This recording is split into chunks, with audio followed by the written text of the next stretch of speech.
Oh, year nines. What's up? How are you guys doing? Nice to see you. It's been so long. What's that? You want to know how to solve these equations? I mean, okay, if you're super curious, I guess yeah, let's go over how to solve these equations. I'm so happy you asked. So, let's try and solve these. Hopefully, you've given these a try already yourself before you came to watch this video. But there's a few different ways we can try solving these equations. So one method we can use to say to ourselves, okay, well, if 2/5 becomes something over 35, how does this fraction become this fraction? And with some thinking, we realize, well, 5 times 7 would give me 35, so I have to multiply the top by 7 as well. 2 times 7, and I would get, okay, that means x would have to equal 14 in that equation.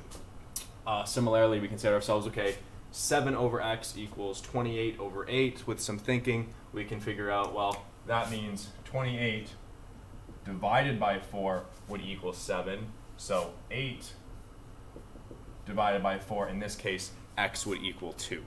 So that's one method we can use. But let's pretend you were sitting there trying to solve this and you just couldn't quite solve that. You couldn't quite figure that out. Here is a second method we can use. We can actually start trying to solve each one of these equations. So let's start with this one. I don't really like fractions, so to actually start solving this equation, I kind of want to get rid of these fractions. So what I can do is say to myself, well, let's move this 5 over to this side of the equation so that I'll only have 2 here. And the opposite of dividing by 5, when I bring this over, I'm going to have to multiply by 5. So over here, I would have x is now being multiplied by 5. Now, at the same time, I can also get rid of the 35 here. I can say to myself, well, let's move this over to this side of the equation. The opposite of dividing by 35, if I move this over, the opposite of dividing by 35 is I now have 2 times 35. So now I have 2 times 35 is equal to x times 5. So 2 times 35 gives me 70. X times 5 is just 5x. And now I have one step left to actually solve this equation. I say to myself, okay, well, let's get x by itself. The opposite now of multiplying by 5 is dividing by 5. So we do 70 divided by 5 equals to x. And doing some thinking, that should equal 14. 5 goes into 17, or sorry, 5 goes into 70 14 times. So that means x equals to 14. Okay? We're going to do the exact same thing now for this second example. We say to ourselves, okay, well, now I have 7 over x equals 28 over 8. Again, I want to get rid of this denominator. So I kind of want to get rid of that. I don't want to work with fractions. So I'm going to do the same thing. I'm going to say to myself, well, let's move this 8.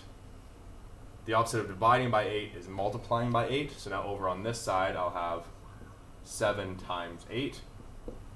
And at the same time, I'm going to take this x and move it to the other side of the equation. So the opposite of dividing by x is we're going to have 28 times x.